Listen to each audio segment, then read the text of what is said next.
Distance formula वही चल रहा है। हम ये टॉपिक के अंदर आगे बढ़ते हैं। यहाँ पे सम इम्पोर्टेंट नोट्स लिखा गया है, ऐसा टाइटल मैंने दिया है। यहाँ पे कुछ नंबर दिए गए हैं, 1 नंबर की, 2 नंबर की, 3 नंबर की। तो कुछ इम्पोर्टेंट नोट्स है जो एक्सरसाइज 7.1 के क्वेश्चन सोल्व करने के लिए हमें हेल्पफुल होंगी। तो 1 बाय 1 हम एक एक नोट स्टडी करते हैं। फर्स्ट वाला note, if we have p x1 y1 and q x2 y2, हमें दो पॉइंट दिए गए, p और q दोनों के कोऑर्डिनेट्स भी दिए गए। p के कोऑर्डिनेट्स है x1 y1 एंड q के कोऑर्डिनेट्स है x2 y2। we find the distance between p and q, that is pq। अगर हमें दो कोई भी दो पॉइंट p और q के कोऑर्डिनेट्स दिए गए तो हम डिस्टेंस फॉर्मूला की हेल्प लेकर हम दोनों के बीच का डिस्टेंस यानी कि pq हम फाइंड कर सकते हैं। तो ये नोट आपको ऐसा कहना चाहता है कि p से q का जितना डिस्टेंस होगा उतना ही डिस्टेंस q से लेकर p तक का होगा। मैं आपको ये समझाने के लिए एक एग्जांपल दे देता हूँ। मान लीजिए ये पॉइंट हमारा पिपलिया 4 रास्ता है, इसलिए मैं यहाँ पे लिख देता हूँ पिपलिया x मींस पिपलिया 4 रास्ता। ये पॉइंट हमारा है मोरबी रेलवे स्टेशन। मान लीजिए पिपलिया 4 रास्ता से लेकर के मोरबी रेलवे स्टेशन के बीच का डिस्टेंस है और 20 किलोमीटर है।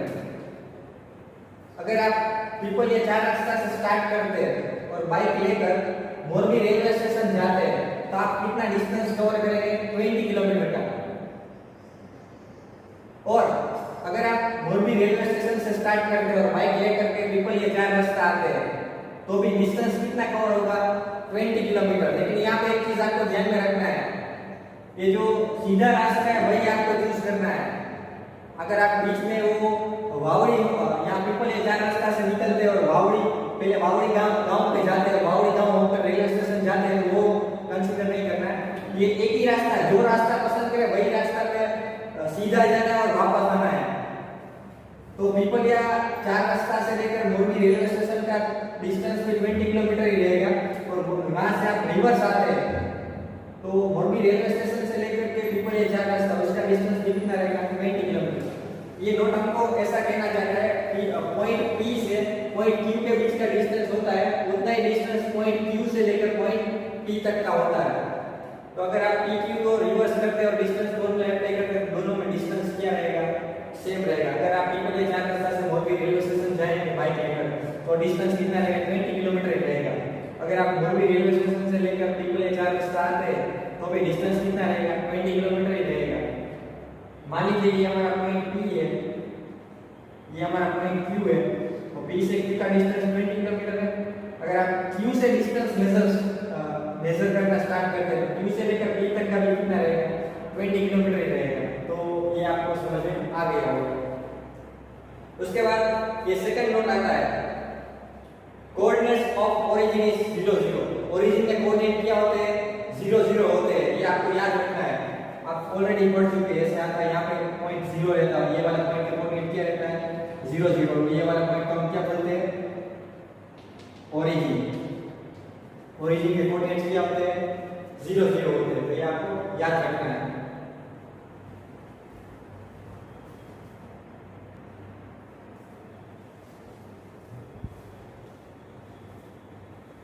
इसके बाद ये थर्ड वाला नोट आता है। थर्ड वाला नोट हमको क्या कहना चाहते हैं उसके बारे में डिस्कस करते हैं। Let a x1 0 and b x2 0 be any 2 point on x axis. ये दो पॉइंट है, वो कहां पे प्रेजेंट है? x एक्सिस पे।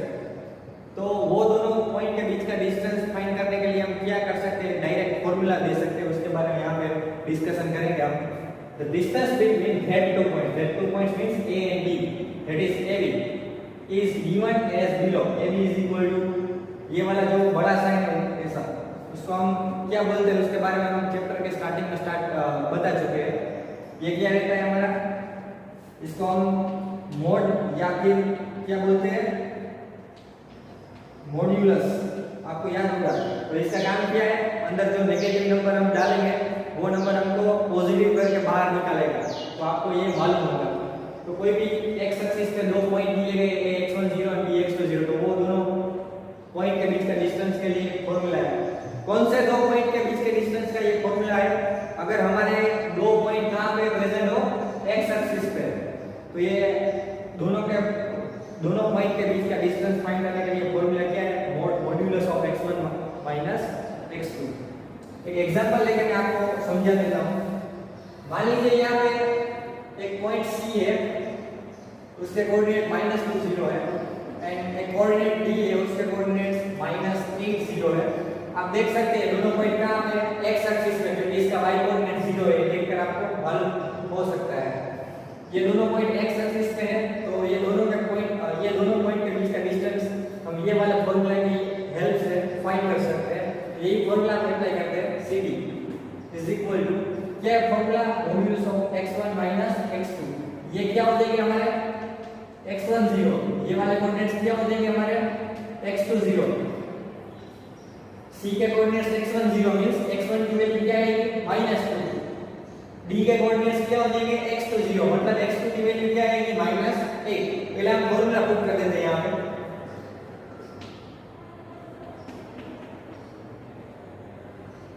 Modulus of x1 minus x2।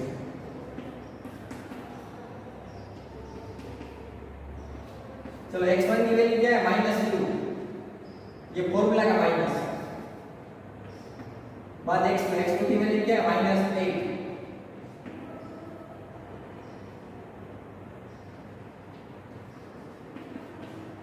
ये -2 एज इट इज, ये माइनस माइनस क्या हो जाएगा? प्लस हो जाएगा, ये क्या हो जाएगा? 8।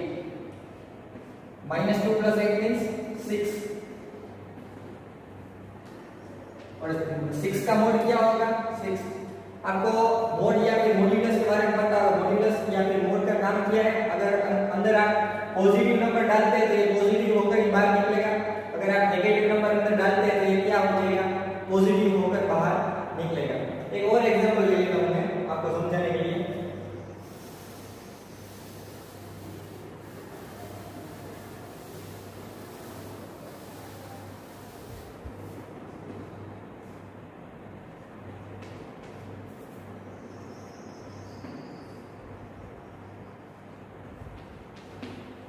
P और Q दो पॉइंट है, वो एक्स एक्सिस पे प्रेजेंट है, उसके कोऑर्डिनेट्स देखकर हमको मालूम हो सकता है दोनों का y कोऑर्डिनेट 0 है, मतलब ये पॉइंट, दोनों पॉइंट कहां पे होंगे?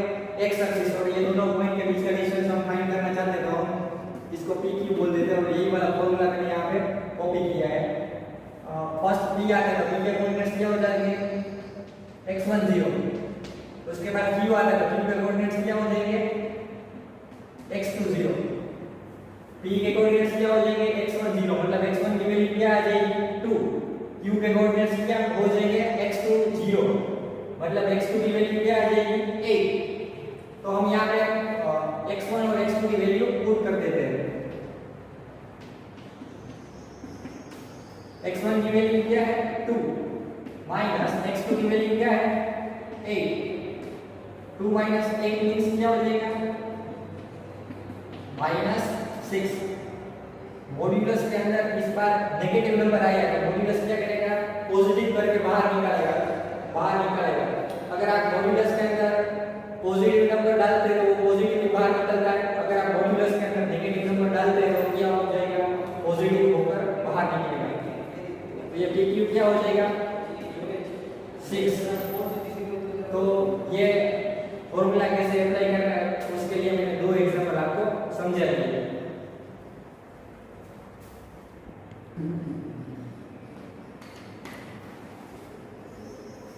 उसके बाद ये फोर्थ वाला नोट हम ले लेते हैं। थर्ड वाले पॉइंट के अंदर हमारे दोनों पॉइंट्स कहां पे? थर्ड वाले नोट के अंदर हमारे दोनों पॉइंट्स एक्स एक्सिस पे थे। फोर्थ वाले पॉइंट के अंदर क्या हो जाएगा? हमारे दोनों पॉइंट एक्स एक्सिस की जगह पे वाई एक्सिस पे आ जाएंगे, इसलिए मैंने यहाँ पे लिखा है let q0 y1 and w0 y2 be any two points on y axis। फिर से रिपीट कर देता हूँ। थर्ड वाले नोट के अंदर दोनों पॉइंट्स कहां पे थे? x एक्सिस पे। ये फोर्थ वाले नोट के अंदर दोनों पॉइंट्स कहां पे? y एक्सिस पे। तो ये दोनों पॉइंट के बीच के डिस्टेंस के बारे में बात करते हैं यहाँ पे। तो distance between q and w, that is qw, is given as below. ये फॉर्मूला क्या आ जाएगा? qw is equal to modulus of y1 minus y2. ये फॉर्मूला आपको याद रखना है. यहाँ पे मैंने एक एग्जांपल लिया आपको समझाने के लिए. देख सकते हैं ये a और b दो पॉइंट दिए गए हैं. आपको ये उसके कोऑर्डिनेट्स देखकर ही मालूम हो सकता है कि ये दोनों कहाँ पे होंगे, y एक्सिस पे, क्योंकि दोनों का x कोऑर्डिनेट क्या है, 0 है. मतलब कि ये दोनों पॉइंट कहाँ पे होंगे, y एक्सिस पे. इसलिए हम ये वाला नोट यूज कर सकते हैं. तो हम अप्लाई करेंगे a और b के बीच का डिस्टेंस यानी कि ab. यही वाला फॉर्मूला यहाँ पे हम कॉपी कर देंगे क्योंकि दोनों पॉइंट y एक्सिस पे है. Modulus of y1 minus y2. तो फर्स्ट कौन आता है, a आता है. तो a के कोऑर्डिनेट्स क्या हो जाएंगे, 0 y1. उसके बाद क्या आता है, b आता है. तो b के कोऑर्डिनेट्स क्या हो जाएंगे, 0 y2. a के कोऑर्डिनेट्स 0 y1. इसका मतलब क्या होता है, y1 की वैल्यू क्या हो जाएगी, 2 हो जाएगी. b के कोऑर्डिनेट्स 0 y2 बन जाएंगे. इसका मतलब y2 की वैल्यू क्या आ जाएगी, 7. तो हम y1 और y2 की वैल्यू इसमें से देख करके यहाँ पे पुट कर देते हैं. Therefore, AB is equal to modulus of y1. y1 क्या हो जाएंगे, 2 माइनस y2 क्या हो जाएंगे, 7. Therefore, AB is equal to 2 minus 7 means minus 5. Modulus के अंदर -5. आपको फिर से बता देता हूँ मॉड्यूलस का काम क्या है. अगर आप अंदर नेगेटिव नंबर डालेंगे तो वो पॉजिटिव करके बाहर निकालेगा. अगर आप उसके अंदर पॉजिटिव नंबर डाल दें तो वो पॉजिटिव का पॉजिटिव ही बाहर निकालेगा. यहाँ पे आप देख सकते हैं मॉड्यूलस के अंदर क्या है, नेगेटिव नंबर. तो ये क्या निकालेगा बाहर, पॉजिटिव नंबर. मतलब ये -5 का मोड क्या हो जाएगा, 5. Therefore, AB is equal to 5. तो y एक्सिस पे जो दोनों पॉइंट ये a और b प्रेजेंट है उसके बीच का डिस्टेंस क्या हो जाएंगे, 5 हो जाएगा. और एक एग्जांपल लेके मैं आपको समझा देता हूँ.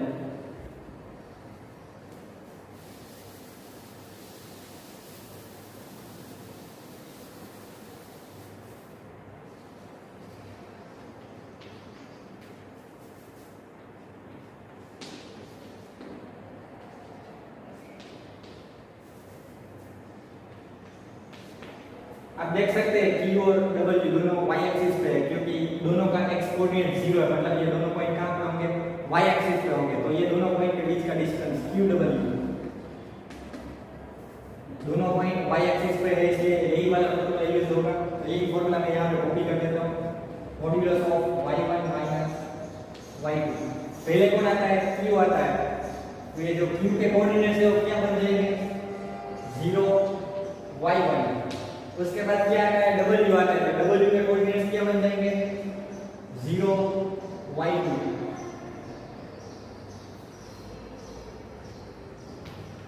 Q के कोऑर्डिनेट्स क्या हो जाएंगे, 0 y1. इसका मतलब क्या होता है, y1 की वैल्यू क्या हो जाएगी, -1. W के कोऑर्डिनेट्स क्या हो जाएंगे, 0 y2. इसका मतलब क्या होता है, y2 की वैल्यू क्या हो जाएगी, 6. तो यहाँ से देखकर y1 और y2 की वैल्यू हम इस फॉर्मूला के अंदर पुट कर देते हैं. Therefore, QW is equal to modulus of y1 minus y2. y1 की वैल्यू क्या है, -1. ये फॉर्मूला का माइनस y2. y2 क्या है हमारा, 6. ये -1 -6 क्या हो जाएगा, -7. तो -7 का मोड क्या है, मॉड्यूलस क्या हो जाएगा, वो 7 हो जाएगी. तो y एक्सिस पे जो प्रेजेंट है दो पॉइंट Q और W उसके बीच का डिस्टेंस क्या हो जाएगा, 7 हो जाएगा. तो आपको ये फॉर्मूला कैसे अप्लाई करना हो समझ में आ गया होगा.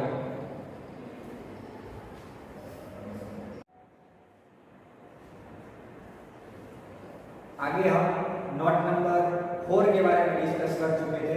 अब हम नोट नंबर 5 के बारे में डिस्कस करते हैं. अभी we can also write distance formula as well. distance formula को पहले हम डिस्कशन कर चुके हैं. अलग अलग दो फॉर्मूला हम जो यहाँ पे रफ फॉर्म में मैंने लिखे, ये वाला और ये वाला अप्लाई कर सकते हैं. लेकिन हमने फाइनली एग्जांपल सॉल्व करने के लिए यही वाला को ब्रेक किया था. तो डिस्टेंस फॉर्मूला को इस हिसाब से भी लिख सकते हैं. ये दोनों कहाँ से आए हैं ये मैं आपको बता देता हूँ. पहले बेसिक एग्जांपल ले लेता हूँ। मान लीजिए यहाँ पे ऐसा लिखा है AB is equal to square root of 3। इसके बाद हम दोनों साइड पे स्क्वायर करते हैं,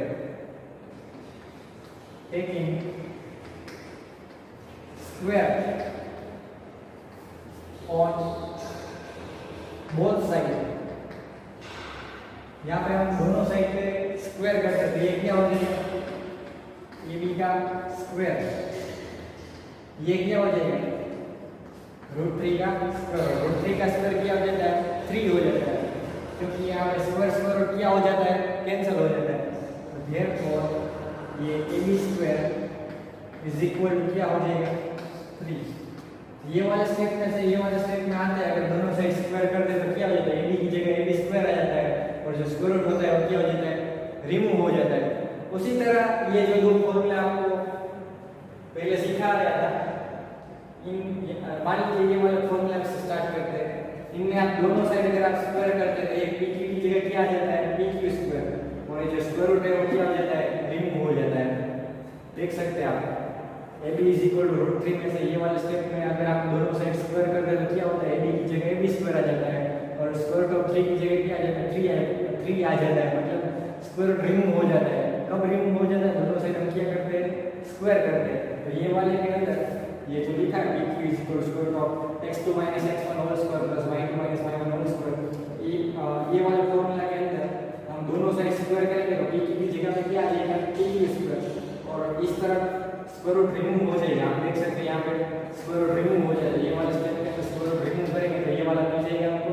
सेम टू सेम ये वाले फॉर्मूला के अंदर भी अगर हम दोनों साइड स्क्वायर करते हैं तो PQ की जगह पे क्या आ जाएगा, PQ स्क्वायर, और ये वाला स्टेप है square root of x1 - x2 whole square plus y1 - y2 whole square. यहाँ पर भी ये स्क्वायर रूट क्या हो जाता है, रिमूव हो जाता है। तो आप ये दो फॉर्मूला के बारे में डिस्कस कर चुके हैं।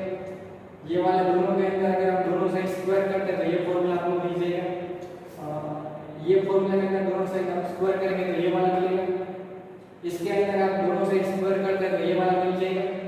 आपको ये चारों फॉर्मूला याद रखना है, डिस्टेंस फॉर्मूला, तो आपको ये समझ में आ गया होगा। इसके बाद हम नोट नंबर 6 के बारे में डिस्कस करते हैं।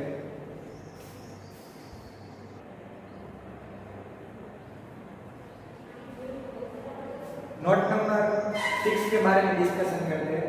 नोट नंबर 6 हमें क्या कहना चाहता है, let A and B be any two points, then the distance between that two points A and B is AB. तो for AB we have following two cases। जो डिस्टेंस AB है उसके लिए हमारे पास दो केसेस है। First case, the distance between A and B, that is AB, is equal to 0 if A is equal to B। और second case क्या है, if A and B are not equal to B, then AB greater than 0। तो ये दोनों एक figure के example से मैं आपको समझाता हूँ। यहाँ पे थोड़ा रफ वर्क करते हैं।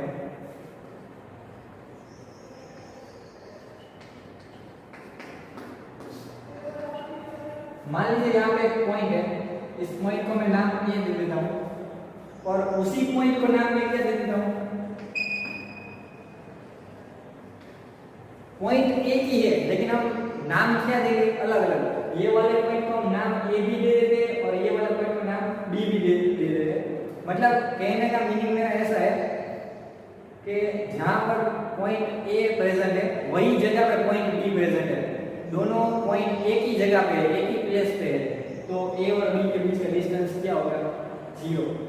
मैं आपको एक एग्जांपल समझाता हूँ। मैं यहाँ पे खड़ा हूँ, मैं यहाँ पे 1 घंटे तक खड़ा रहता हूँ, तो मैं कोई भी डिस्टेंस मैं कोई भी डिस्टेंस ट्रैवल करता नहीं हूँ। मान लीजिए मैं यहाँ पे खड़ा हूँ और चल के मैं यहाँ पे आता हूँ, तो मैं क्या करूँगा, एक डिस्टेंस ट्रैवल करूँगा।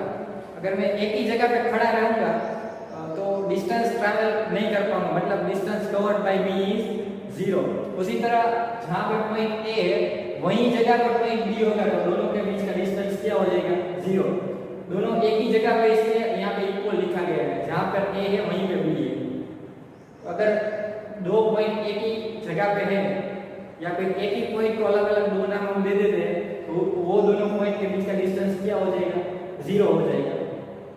यहाँ पे ऐसा दिया गया ए नॉट इक्वल टू बी, मतलब ए और बी का प्लेस है वो अलग अलग जगह पे होगा, तो दोनों के बीच का डिस्टेंस है वो क्या हो जाएगा, ग्रेटर देन 0 हो जाएगा।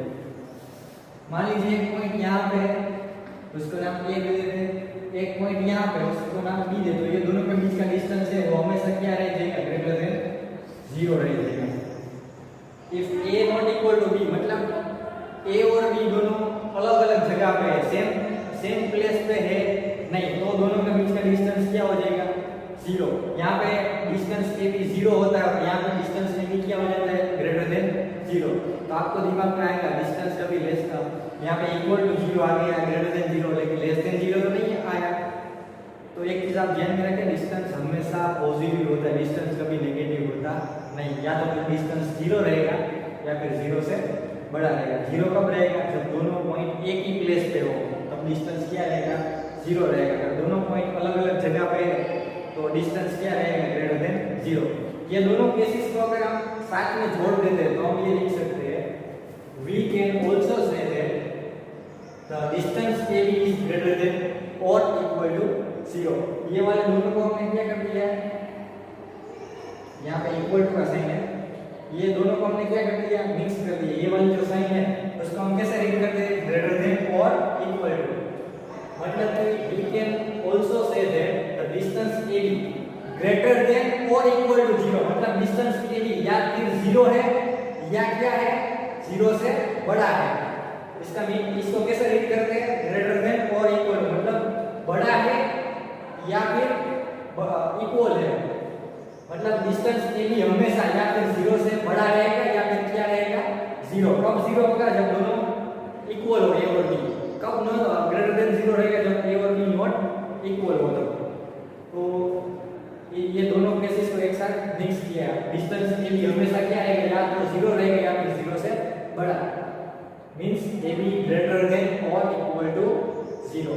इस वाले साइन को हम क्या बोलते हैं, ग्रेटर देन और इक्वल टू, मतलब ये दोनों को एक साथ मिक्स कर दिया है। या डिस्टेंस ए बी 0 रहेगा या फिर 0 से बड़ा रहेगा।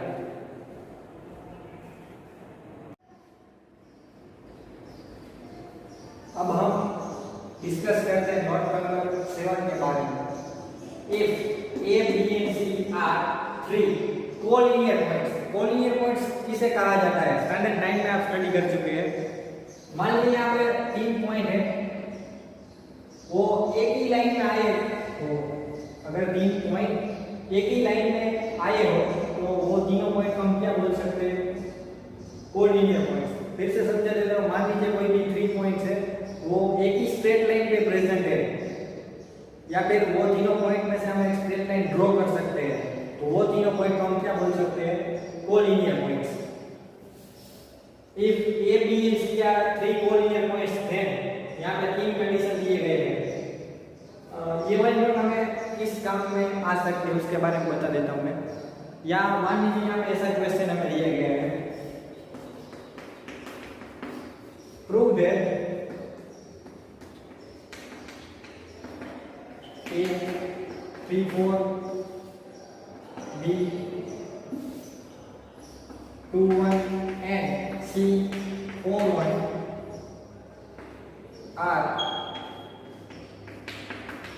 Collinear points. मान लीजिए हम यहाँ पे ऐसा क्वेश्चन पूछा जा सकता है, prove that A 3 4 B 2 1 and C 4 1 are collinear points. तो आप क्या करेंगे, A और B के बीच में डिस्टेंस फॉर्मूला अप्लाई करके क्या फाइंड करेंगे, AB। बाद में B और C के बीच में डिस्टेंस फॉर्मूला अप्लाई करके आप क्या फाइंड करेंगे, BC। उसके बाद आप A और C के बीच में डिस्टेंस फॉर्मूला अप्लाई करके आप क्या फाइंड करेंगे, AC। ये तीनों चीज फाइंड करने के बाद आप देखेंगे ये तीनों में से कौन सा कंडीशन होल्ड होता है, मतलब कि ट्रू होता है, सेटिस्फाई होता है, तो ये तीनों पॉइंट क्या हो जाएंगे, कोलिनियर पॉइंट्स। समझ में आ रहा है आप सभी को? अगर ये तीनों में से कोई एक कंडीशन फॉलो हो जाता है तो ये तीनों पॉइंट्स क्या हो जाएंगे, कोलिनियर। क्वेश्चन इस तरह से भी पूछा जा सकता है, यहाँ प्रूव दैट की जगह क्या आ जाएगा, check that कोऑर्डिनेट पॉइंट्स और नॉट, मतलब कि कोऑर्डिनेट है या नहीं। मान लीजिए ये तीनों में से कोई एक कंडीशन फॉलो हो जाती है तो ये तीनों पॉइंट कोऑर्डिनेट हो जाएंगे। अगर ये तीनों में से कोई भी कंडीशन सेटिस्फाई नहीं होती है तो ये तीनों पॉइंट्स कोऑर्डिनेट होंगे नहीं। तो आपको ये नोट ऑफ डिटेल में समझा देता हूँ।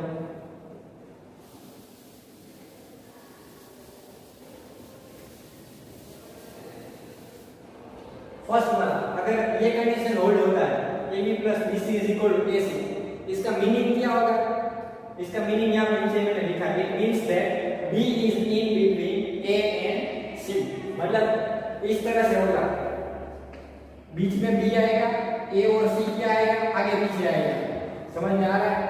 इन शॉर्ट कहने का मीनिंग इतना ही है, ये तीनों कंडीशन के अंदर इक्वल टू की जो लेफ्ट साइड, इसमें इक्वल टू की लेफ्ट साइड कौन सा पॉइंट कॉमन है AB और BC में? B कॉमन है, तो B क्या रहेगा? A और जो नॉन कॉमन है उसके बीच में रहेगा। ये वाली कंडीशन में इक्वल टू की लेफ्ट हैंड साइड, यहाँ पे BC और AC है, दोनों में कॉमन पॉइंट कौन सा है? C है, मतलब जो कॉमन पॉइंट C है वो दो नॉन कॉमन पॉइंट A और B के क्या रहेगा? बीच में रहेगा। इसके वाले तीसरे के अंदर बात करते हैं, इक्वल टू की लेफ्ट हैंड साइड, ये AB और AC में कॉमन कौन पॉइंट है? कॉमन कौन सा पॉइंट है? A है, तो A है वो नॉन कॉमन पॉइंट B और C के क्या रहेगा? बीच में रहेगा। तो फिर से एक बार बता देता हूं मैं आपको, अगर AB plus BC is equal to AC, इसका मीनिंग क्या होगा? It means that B is in between A and C, मतलब ABC या फिर CB ये दोनों में से एक जैसा हो सकता है, इस तरह लाइन में आ सकते हैं। उसके बाद BC plus AC is equal to AB, it means that C is in between A and B, मतलब इस तरह से या फिर ये दोनों में से एक तरह यहाँ पे हो सकता है, इस तरह लाइन में आ सकते हैं A, B और C। उसके बाद तीसरा condition AB plus AC is equal to BC, it means that A is in between B and C, तो BS, AS, C और C, A, B ये दोनों में से कोई एक पॉसिबल हो सकता है इसके अंदर। तो फिर से एक शॉर्टकट सिखा देता हूँ, ये तीनों कंडीशन के अंदर इक्वल टू की लेफ्ट हैंड साइड आपको देखना है हर बार, इक्वल टू की लेफ्ट हैंड साइड यहाँ पे AB और BC है, दोनों में कॉमन पॉइंट कौन सा है? B है, तो B क्या रहेगा? दो नॉन कॉमन पॉइंट कौन है? A और C, उसके बीच में रहेगा। उसके बाद BC plus AC is equal to AB, equal to की लेफ्ट हैंड साइड, इसमें कॉमन पॉइंट कौन सा है? C है, तो वो कॉमन पॉइंट C है, वो दो नॉन कॉमन पॉइंट A और B के क्या रहेगा? बीच में। इसमें इक्वल टू की लेफ्ट हैंड साइड AB और AC, इसमें कॉमन पॉइंट कौन सा है?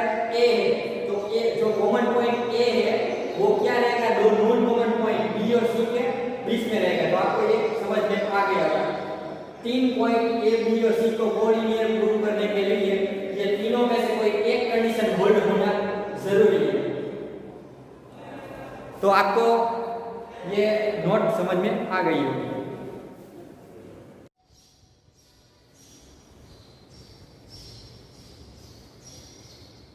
अब हम डिस्कस करने वाले हैं note number 8, in triangle ABC if AB is equal to BC is equal to CA then triangle ABC is equilateral triangle। ये वाला जो नोट है हमें किस तरह से यूज में आ सकता है उसके बारे में यहाँ पे एक एग्जांपल आपको समझाता हूँ।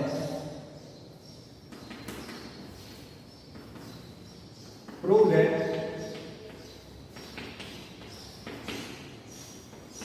A34 B82 and C47 are vertices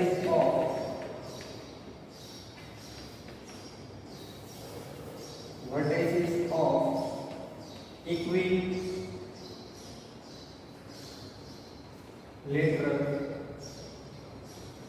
triangle।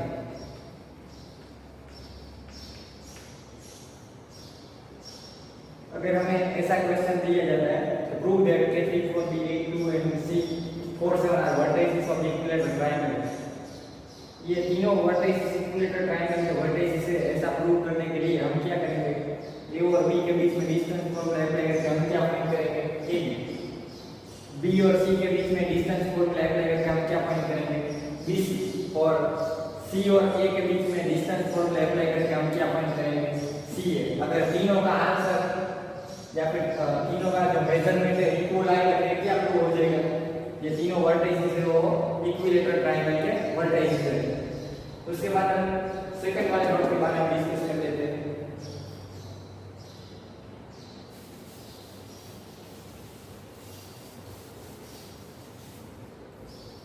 Second वाला नोट में क्या कहना चाहता है, in triangle ABC if AB is equal to BC not equal to CA then triangle ABC is isosceles triangle। Isosceles triangle किसको बोलते हैं, जिसमें कोई भी दो साइड का मेजर क्या होता है, इक्वल होता है, और तीसरी साइड का मेजर है वो डिफरेंट रहता है, उसको क्या बोलते हैं, आइसोसेलेस ट्रायंगल। ये किस तरह से यूज में आ सकता है, यहाँ पे एक एग्जांपल मैं आपको समझा देता हूँ। Prove that A3 4 B8 and C4 7 are vertices of isosceles triangle। तो इस तरह का क्वेश्चन दिया गया है, हमें प्रूव करना है, क्या प्रूव करना है कि A B and C are vertices of isosceles triangle. तो हम क्या करेंगे, ए और बी के बीच में डिस्टेंस फॉर्मूला अप्लाई करके ए बी फाइंड करेंगे, बी और सी के बीच में डिस्टेंस फॉर्मूला अप्लाई करके हम क्या फाइंड करेंगे, बी सी। बाद में ए और सी के बीच में डिस्टेंस फॉर्मूला अप्लाई करके हम क्या फाइंड करेंगे, ए सी। और हम ये तीनों में से क्या चेक करेंगे कि कोई भी दो का मेजर क्या होना चाहिए, इक्वल होना चाहिए, और तीसरे का क्या होना चाहिए, डिफरेंट होना चाहिए। तो यहाँ पे दिया गया है ए बी और बी सी का मेजर इक्वल होना चाहिए, लेकिन सी ए या फिर ए सी, आप सी ए भी लिख सकते हैं या फिर ए सी भी लिख सकते हैं। तो ये तीसरे का मेजर क्या होना चाहिए, डिफरेंट। ये तीनों में से कोई दो का मेजर इक्वल होना चाहिए, और किसी तीसरे का मेजर होता है वो क्या होना चाहिए, डिफरेंट होना चाहिए। इसलिए मैंने यहाँ पे नोट लिखा है here place of A B B C and C A में भी चेंज।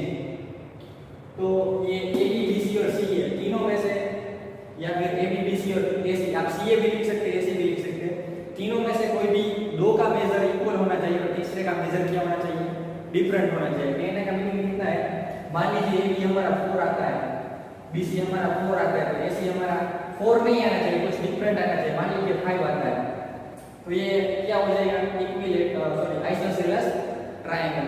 या फिर ए सी हमारा 5 आता है, बी सी हमारा 5 आता है, तो ए बी हमारा क्या आ जाता है, 4 आ जाता है। तो ये तीनों में से ये दोनों सेम है, बी सी और ए सी, और ए बी क्या है, डिफरेंट है। तीन में से कोई भी दो का मेजर इक्वल होना चाहिए, और तीसरे का मेजर क्या होना चाहिए, डिफरेंट होना चाहिए। तो इस नोट के हिसाब से हमारा ट्रायंगल क्या प्रूव हो जाएगा, आइसोसेलेस ट्रायंगल। अब हम आगे बढ़ते हैं।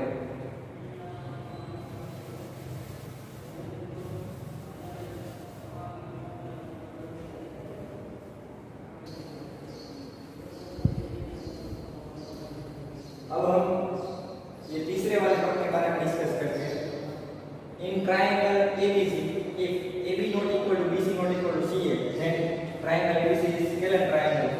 स्केलर ट्रायंगल का डेफिनेशन यही होता है, ट्रायंगल के अंदर तीनों साइड का जो मेजर होता है डिफरेंट होता है, तो उसको हम क्या बोल सकते हैं, स्केलर ट्रायंगल बोल सकते हैं। यहाँ पे मैंने एक एग्जांपल दिया है, prove that A3 4 B8 2 and C4 7 are vertices of scalar triangle। तो हम क्या करेंगे, ए और बी के बीच में डिस्टेंस फॉर्मूला अप्लाई करके हम क्या फाइंड करेंगे, ए बी। बाद में बी और सी के बीच में डिस्टेंस फॉर्मूला अप्लाई करके हम क्या फाइंड करेंगे, बी सी। उसके बाद ए और सी के बीच में डिस्टेंस फॉर्मूला अप्लाई करके हम क्या फाइंड करेंगे, ए सी। और ये तीनों के जो मेजर आएंगे वो क्या आएंगे, आप देख सकते हैं यहाँ पे not equal to not equal, मतलब तीनों के मेजर है वो क्या रहेंगे, डिफरेंट रहेंगे। मान लीजिए ए बी का मेजर 4 आता है, बी सी का 5 आता है, AC का 7 आता है, तो आप देख सकते हैं ये तीनों का मेजर है वो सेम नहीं है, डिफरेंट है। मतलब ये तीनों का मेजर डिफरेंट आ जाता है, तो ये क्या प्रूव हो जाएगा, ए बी और C are vertices of scalene triangle. उसके बाद फोर्थ वाले नोट के बारे में डिस्कस कर सकते हैं, डिस्कस करते हैं। In triangle ABC if AB² + BC² = AC² then triangle ABC is right angle triangle in which angle B is equal to 90 degree. ऐसे ही है hypotenuse. आपको एक चीज मैंने 9th स्टैंडर्ड में पढ़ा चुका हूँ. इक्वल टू के आप देख सकते हैं पाइथागोरस थ्योरम है. इक्वल टू के लेफ्ट हैंड साइड जो भी कॉमन होता है, यहाँ पे क्या कॉमन है, AB और BC में कैपिटल B कॉमन है, तो जो कॉमन होता है वो क्या होता है, राइट एंगल होता है. और इक्वल टू के राइट हैंड साइड जो होता है वो क्या हो जाएगा, हाइपोटेन्यूज. तो क्या प्रूव हो सकता है, प्रूव ये हो सकता है triangle ABC is a right angle triangle. फिर से एक बार समझा देता हूँ. यहाँ पे एक नोट लिखा है, here the place of AB BC and CAB change. यहाँ पे राइट एंगल B को राइट एंगल लेकर ये लिख सकते हैं पाइथागोरस थ्योरम. अगर हम C को राइट एंगल ले लेते हैं तो ये स्टेटमेंट है वो चेंज हो जाएगा. आपको लिख के दिखाता हूँ मैं.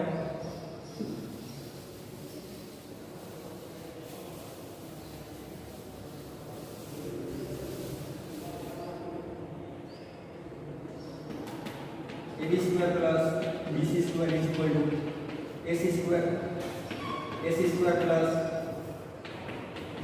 BC square is equal to AB square, B right angle, C right angle and A right angle. AB square plus AC square is equal to BC square. Right angle triangle ABC के लिए हम Pythagoras theorem लिखना चाहे तो हम अलग अलग 3 statement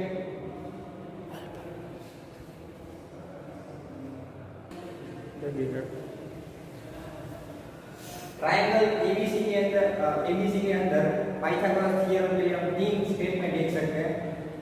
इसमें आप देख सकते हैं इक्वल टू के लेफ्ट हैंड साइड AB और BC में क्या कॉमन है, B कॉमन है. तो यहाँ पे क्या राइट एंगल रहेगा, angle B is equal to 90 degree. मतलब एंगल B हमारा क्या रहेगा, राइट एंगल. यहाँ पे इक्वल टू के लेफ्ट हैंड साइड AC और BC में क्या कॉमन है, कैपिटल C कॉमन है. तो यहाँ पे हमारा कैपिटल C क्या रहेगा, राइट एंगल यानी कि 90 डिग्री.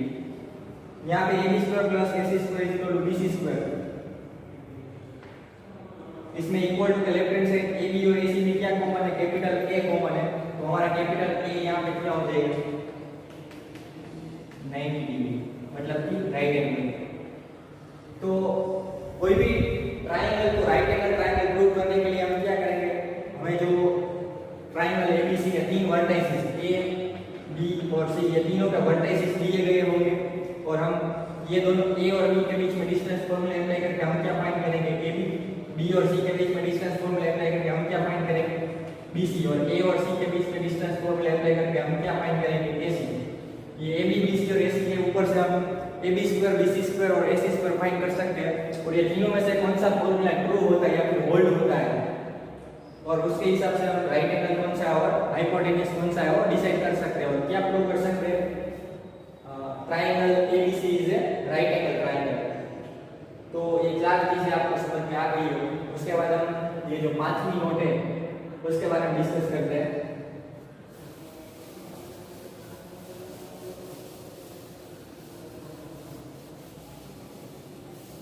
एक चीज मैं आपको बता देता हूँ, ट्रायंगल ABC के अंदर एंगल B राइट एंगल हो सकता है, एंगल C राइट एंगल हो सकता है, एंगल A भी राइट एंगल हो सकता है. उसके बाद 5वीं नोट के बारे में डिस्कस करते हैं. 5वीं नोट में ट्रायंगल ABC को हम क्या प्रूव करते हैं, आइसोसेलेस राइट एंगल ट्रायंगल. अभी यहाँ पे सिर्फ क्या प्रूव किया था हमने, आइसोसेलेस. यहाँ पे एक्स्ट्रा क्या है, आइसोसेलेस प्लस राइट एंगल. मतलब राइट एंगल का कंडीशन फॉलो होना चाहिए और आइसोसेलेस का कंडीशन भी फॉलो होना चाहिए. मान लीजिए हमारे पास 3 पॉइंट दिए गए हैं और क्वेश्चन ऐसा है,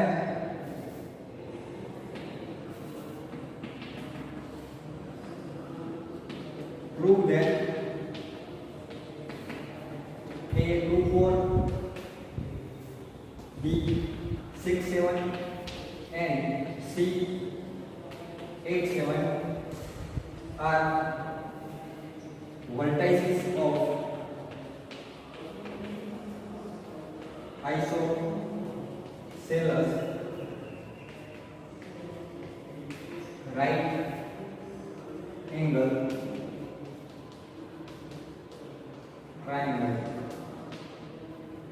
तो यही वाला नोट अप्लाई होगा। हम क्वेश्चन ऐसा है कि ये जो तीनों वर्टेज है A B and C are vertices of isosceles right angle triangle, ऐसा आपको प्रूव करना है। यही वाला आपको नोट काम में आएगा। ये नोट हमको क्या कहना चाहता है, A B is equal to in triangle A B C, in triangle A B C if A B is equal to B C and A B square plus B C square is equal to A C square, then triangle A B C is isosceles right angle triangle. तो हम ये ए और B के बीच में distance formula apply करके हम क्या find करेंगे, ए बी और सी के बीच में डिस्टेंस फॉर्मूला अप्लाई करके हम क्या फाइंड करेंगे, बी सी। उसके बाद ए और सी के बीच में डिस्टेंस फॉर्मूला अप्लाई करके हम क्या फाइंड करेंगे, ए सी। ये ए बी बी सी और ए सी फाइंड करने के बाद हम देखेंगे कोई भी दो साइड का मेजर क्या होना चाहिए, इक्वल होना चाहिए। तीनों में से कोई भी दो साइड का मेजर क्या होना चाहिए, इक्वल होना चाहिए, और तीसरे का क्या होना चाहिए, डिफरेंट होना चाहिए। उसके बाद हम A B square B C square और ए सी स्क्वायर फाइंड करेंगे। और ये जो पाइथागोरस थ्योरम है, इनमें से कौन से राइट एंगल के लिए पाइथागोरस थ्योरम होल्ड होता है, एंगल बी राइट एंगल है उसके लिए A B square plus B C square is equal to A C square, angle C right angle है उसके लिए A C square plus B C square is equal to A B square, और angle A right angle है उसके लिए A B square plus A C square is equal to B C square. ये तीनों में से अभी जो मैंने लिखा था कौन सा थ्योरम होल्ड होता है, उसके हिसाब से ये राइट एंगल ट्रायंगल प्रूव हो जाएगा। तो एक कंडीशन आइसोसेलेस की और दूसरी कंडीशन राइट एंगल की, दोनों कंडीशन मिक्स हो जाएगी तो हमारा ट्रायंगल क्या हो जाएगा, आइसोसेलेस राइट एंगल ट्रायंगल। एक बार फिर से बता देता हूँ, इस क्वेश्चन के अंदर ए और बी के बीच में डिस्टेंस फॉर्मूला अप्लाई करके ए बी फाइंड करेंगे, बी और सी के बीच में डिस्टेंस फॉर्मूला अप्लाई करके बी सी फाइंड करेंगे, ए और सी के बीच में डिस्टेंस फॉर्मूला अप्लाई करके हम ए सी फाइंड करेंगे। बाद में हम देखेंगे ये कंडीशन ट्रू होने के लिए ये तीनों में से कोई भी दो का मेजर क्या हो जाएगा, इक्वल हो जाएगा, और तीसरे का क्या हो जाएगा, डिफरेंट हो जाएगा। उसके बाद हम A B square B C square और ए सी स्क्वायर फाइंड करेंगे और देखेंगे। अभी मैं यहाँ पे तीन चीजें लिखता हूँ, तीन में से कौन सा होल्ड होता है।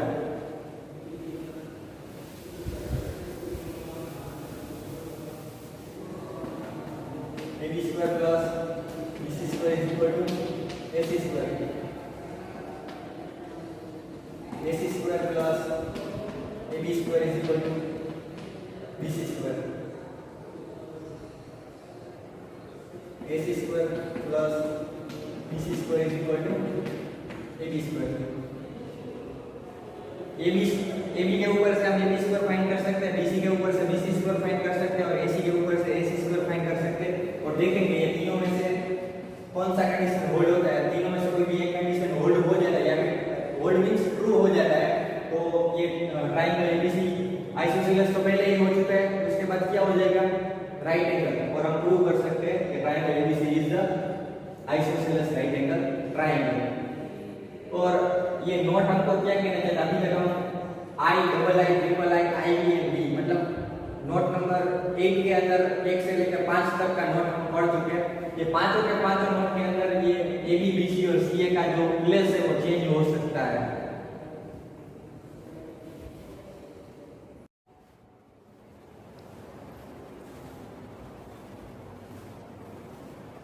अब हम नोट नंबर 9 के बारे में डिस्कस करते हैं। नोट नंबर 9 के अंदर ये फर्स्ट वाला नोट डिस्कस करते हैं। ये नोट हमको क्या कहना चाहता है उसके बारे में मैं बताता हूँ। यहाँ पे मैंने एग्जाम्पल लिखा है, prove that A34 B67 C48 and D18 are vertices of parallelogram। ये चारों वर्टेजेस को हमको ऐसा प्रूव करना है, ये सभी वर्टेजेस है वो पैरेललोग्राम के वर्टेजेस है, ऐसा हमको प्रूव करना है। इसके लिए हमें ये नोट बहुत ही हेल्पफुल होगा। इन क्वाड्रिलेटरल ABCD इफ यहाँ पे मैंने इफ लिखकर बॉक्स किया है, और यहाँ पे दो कंडीशन दिए दोनों में से कोई भी एक कंडीशन अगर आप प्रूव कर देते हैं तो ये जो क्वाड्रिलेटरल ABCD है वो क्या प्रूव हो जाएगा, पैरेललोग्राम प्रूव हो जाएगा। ये दोनों कंडीशन किया है, mid point of AC is equal to the mid point of B। अगर आप क्वाड्रिलेटरल ABCD ड्रॉ करते हैं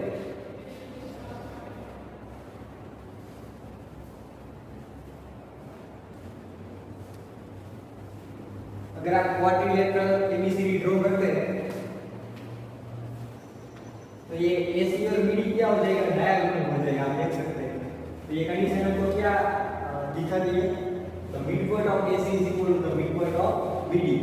मतलब कि डायगोनल के जो मिड पॉइंट है वो क्या होने चाहिए, इक्वल होने चाहिए।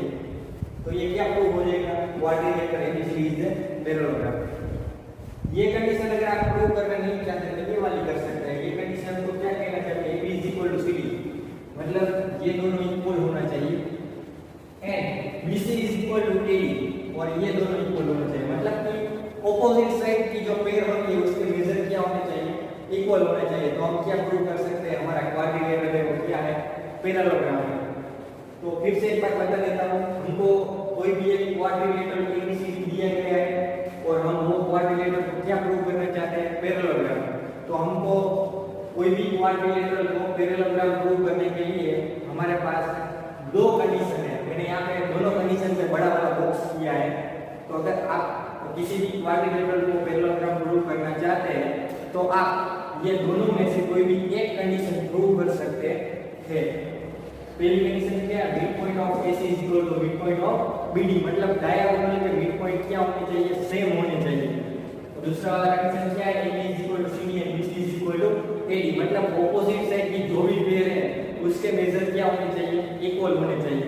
तो हम क्या प्रूव कर सकते हैं, ABCD quadrilateral ABCD is parallelogram. तो हमें यहाँ पे चार वर्टिसेस A B C और D दिए गए हैं और सभी वर्टिसेस के कोऑर्डिनेट्स भी हमको दिए गए हैं।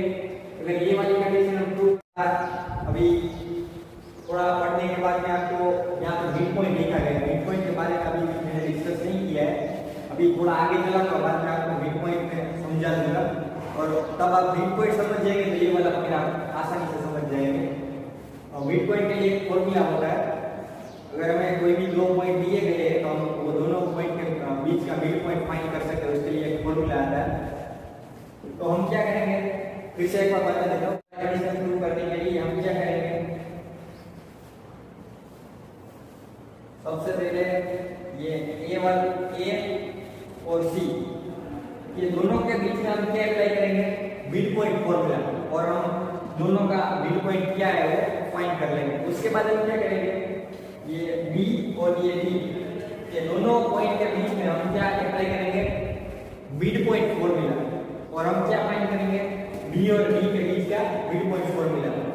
और उसके बाद हमको जो A और C का मिड पॉइंट मिला था वही मिड पॉइंट क्या मिलना चाहिए, B और D का, मतलब कि AC का मिड पॉइंट और BD का मिड पॉइंट वो दोनों क्या होने चाहिए, इक्वल होने चाहिए। अगर इक्वल मिल जाते तो ये क्या प्रूव हो जाएगा, क्वाड्रिलेटरल, ये चारों वर्टिसेस क्या है, पैरेललोग्राम के वर्टिसेस है, और ABCD यहाँ पे क्या क्रिएट होगा, पैरेललोग्राम क्रिएट होगा। और अब मैं सेकंड वाले के बारे में बता देता हूँ। ये वाला कंडीशन प्रूव करना चाहते हैं तो आप क्या फाइंड करेंगे,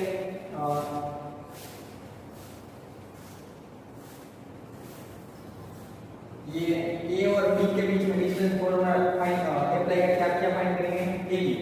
उसके बाद ये C और D के बीच में डिस्टेंस फॉर्मूला अप्लाई करके आप क्या फाइंड करेंगे, CD। उसके बाद ये BC आता है, तो ये B और C के बीच में डिस्टेंस फॉर्मूला अप्लाई करके आप क्या फाइंड करेंगे, BC। उसके बाद ये आता है AD, तो आप A और D के बीच में डिस्टेंस फॉर्मूला अप्लाई करके आप क्या फाइंड करेंगे, AD। और यहाँ पे क्या देंगे, AD is equal to CD, मतलब ये दोनों के मेजर क्या आने चाहिए, इक्वल आने चाहिए, और ये दोनों के मेजर क्या आने चाहिए, इक्वल आने चाहिए। तो ये क्या प्रूव हो जाएगा, पैरेललोग्राम।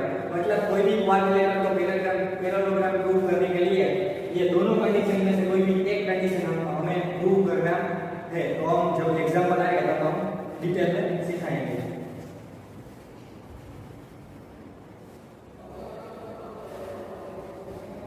अभी हम ये जो 9 वाला नोट है उसके अंदर सेकंड वाला नोट, इन क्वाड्रिलेटरल ABCD क्या दिए गए, AB is equal to BC is equal to CD is equal to D है। मतलब कोई भी क्वाड्रिलेटरल ABCD के जो सभी चारों के चारों साइड है उसका मेजर क्या होना चाहिए, इक्वल होना चाहिए। और इक्वल हो जाता है तो हमारा क्वाड्रिलेटरल ABCD क्या प्रूव हो जाएगा, रोम्बस। ये नोट हमको ऐसा कहना चाहता है, कोई भी क्वाड्रिलेटरल को रोम्बस प्रूव करने के लिए क्या जरूरी है, तो जो भी क्वाड्रिलेटरल दिया गया है उसके जो चारों के चारों साइड होते हैं, सभी फोर साइड होते हैं, उसके मेजर क्या होने चाहिए, इक्वल होने चाहिए। तो वो क्वाड्रिलेटरल क्या प्रूव हो जाएगा, रोम्बस प्रूव हो जाएगा। हमें यहाँ पे एक क्वेश्चन दिया गया है कि prove that A34 B67 C48 and D18 are vertices of rhombus. ऐसा प्रूव करने के लिए हम क्या करेंगे, A और B के बीच में डिस्टेंस फॉर्मूला अप्लाई करके हम क्या फाइंड करेंगे, AB B और C के बीच में डिस्टेंस। मान लीजिए यहाँ पे क्वाड्रिलेटरल ABCD हम ड्रॉ करेंगे तो क्या हो जाएगा ABCD। ये चारों के जो मेजर है वो क्या होने चाहिए, इक्वल होने चाहिए। तो पहले AB पॉइंट तो पहले AB फाइंड करने के लिए A और B के बीच में डिस्टेंस फॉर्मूला अप्लाई करके हम क्या फाइंड करेंगे, AB B और C के बीच में डिस्टेंस फॉर्मूला अप्लाई करके हम क्या फाइंड करेंगे, BC C और D के बीच में डिस्टेंस फॉर्मूला अप्लाई करके हम क्या फाइंड करेंगे, CD। उसके बाद A और D के बीच में डिस्टेंस फॉर्मूला अप्लाई करके हम क्या फाइंड करेंगे, AD। आप AD भी लिख सकते हैं और DA भी लिख सकते हैं। और ये सभी के मेजर क्या आने चाहिए,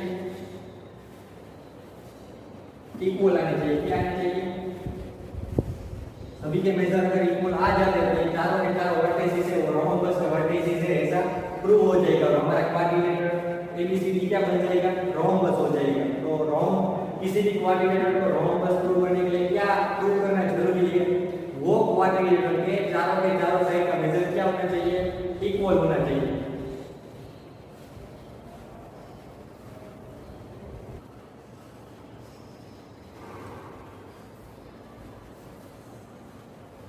अब हम नाइट वाले नोट के अंदर तीसरा और चौथा नोट समझाने जा रहा हूं मैं। ये जो तीसरा वाला नोट है वो किस लिए हेल्पफुल होगा, हमें कोई भी क्वाड्रिलेटरल दिया गया है और वो क्वाड्रिलेटरल को हम क्या प्रूव करना चाहते हैं, रेक्टेंगल। उसके लिए क्या कंडीशन प्रूव करना है, तो इसके बारे में ये हमें बता देता है। If AB is equal to CD and BC is equal to AD and AC is equal to BD, ये कंडीशन होल्ड होता है तो हमारा क्वाड्रिलेटरल ABCD क्या प्रूव हो जाएगा, रेक्टेंगल। ये पढ़ के आपको समझ में नहीं आया होगा ये क्या कहना चाहते हैं, तो मैं आपको एक क्वाड्रिलेटरल ABCD ड्रॉ करके दिखाता हूं। मान लीजिए यहाँ पे क्वाड्रिलेटरल ABCD है,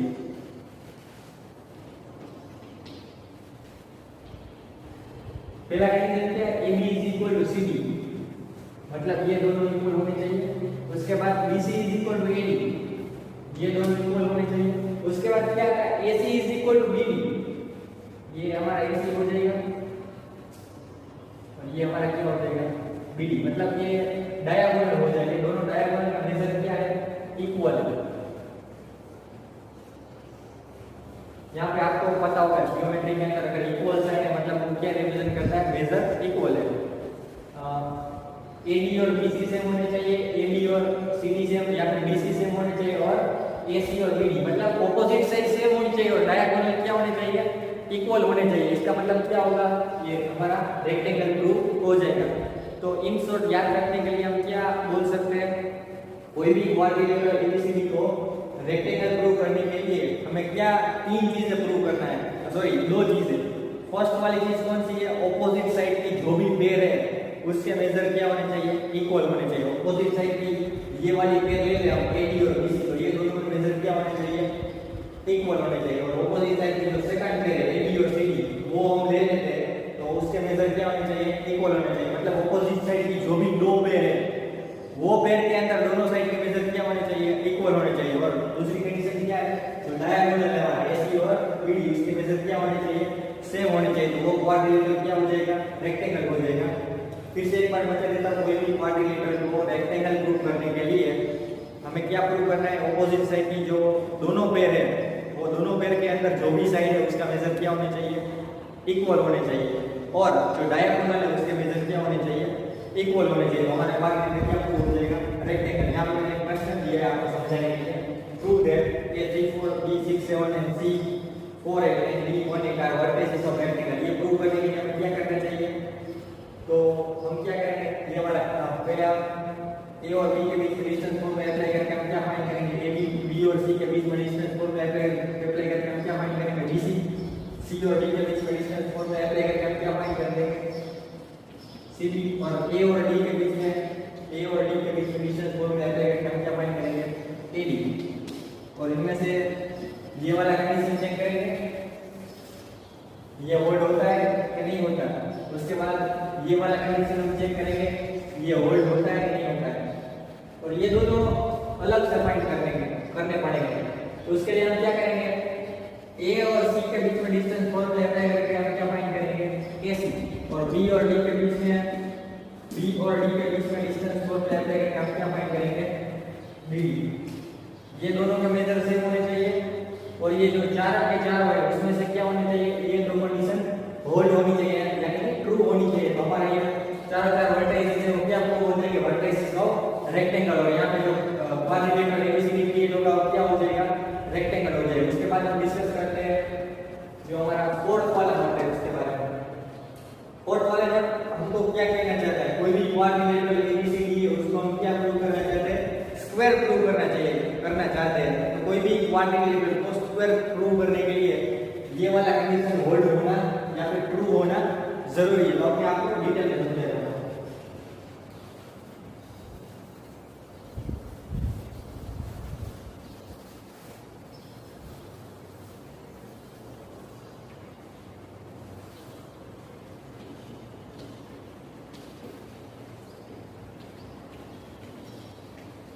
एक बार फिर से मैं बता देता हूँ, हमारे पास क्वाड्रिलेटरल एबीसीडी है और हम क्वाड्रिलेटरल एबीसीडी को हम क्या प्रूव करना चाहते हैं, स्क्वायर प्रूव करना चाहते हैं। तो उसके लिए हमें क्या कंडीशन प्रूव करना जरूरी है। तो यहाँ पे दिया गया है कि AB BC CD BE and AC BD, then quadrilateral ABCD is a square। तो कोई भी क्वाड्रिलेटरल को स्क्वायर प्रूव करने के लिए फर्स्ट वाला कंडीशन कौन सा है, उसके जो चारों के चारों साइड है उसके मेजर क्या होने चाहिए, इक्वल होने चाहिए। मान लीजिए यहाँ पे क्वाड्रिलेटरल एबीसीडी है, ये चारों साइड के मेजर क्या होने चाहिए, इक्वल होने चाहिए, फर्स्ट कंडीशन।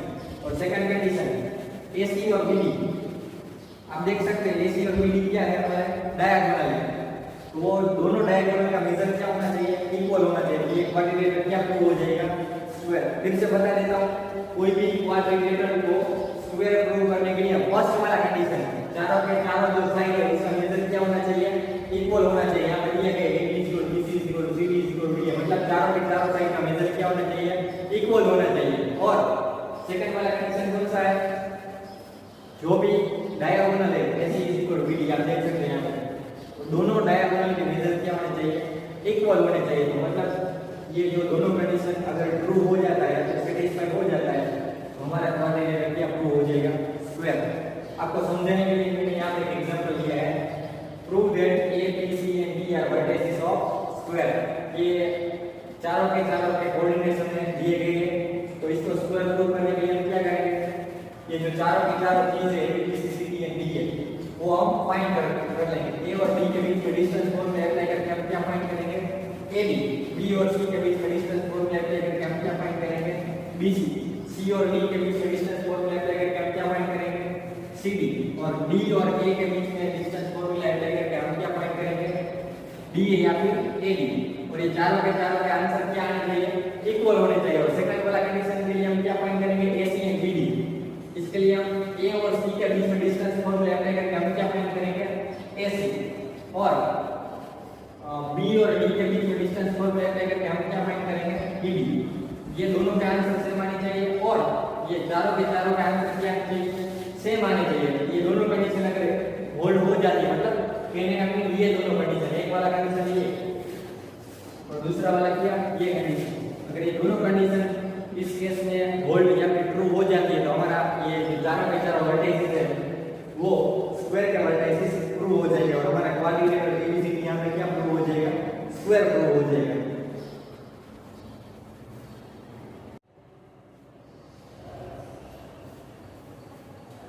अब हम मिड पॉइंट का जो डेफिनेशन है वो मैं आपको समझा रहा हूँ। कैपिटल ए हमारा कोई पॉइंट है, capital A is called mid point of line segment PQ if यहाँ पे दो कंडीशन बताई है हमने। अगर ये दोनों कंडीशन होल्ड हो जाती है मतलब ट्रू हो जाती है तो हम जो पॉइंट ए है उसको लाइन सेगमेंट PQ का क्या बोल सकते हैं, मिड पॉइंट बोल सकते हैं। फर्स्ट वाला condition A must be in between P and Q, मतलब ए हमारा कहाँ पे प्रेजेंट होना चाहिए, P और Q के बीच में। मींस कहने का मीनिंग ये है कि ये है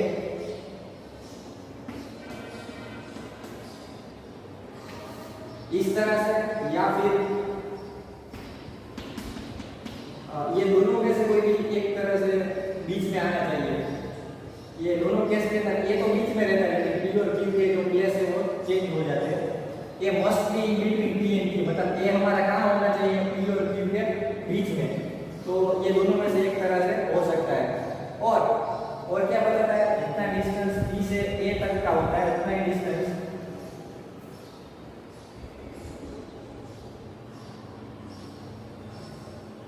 यहाँ पे थोड़ा मिस्टेक हो गया, जितना डिस्टेंस P से A तक का होता है उतना ही डिस्टेंस A से लेके Q तक का होना चाहिए। तो हम A को P Q को क्या बोल सकते हैं, मिड पॉइंट बोल सकते हैं। आपको समझाने के लिए आप एक एग्जांपल ले लेता हूँ। मान लीजिए कि हमारा एक लाइन सेगमेंट PQ है और A हमारा क्या है, मिड पॉइंट है। अब देख सकते हैं मैंने यहाँ पे ये वाला केस लिया है, ये वाला केस भी आप ले सकते हैं। तो फर्स्ट वाला कंडीशन ए हमारा क्या कहाँ होना चाहिए, पी और क्यू के बीच में, मतलब ये वाला कंडीशन होल्ड हो जाता है।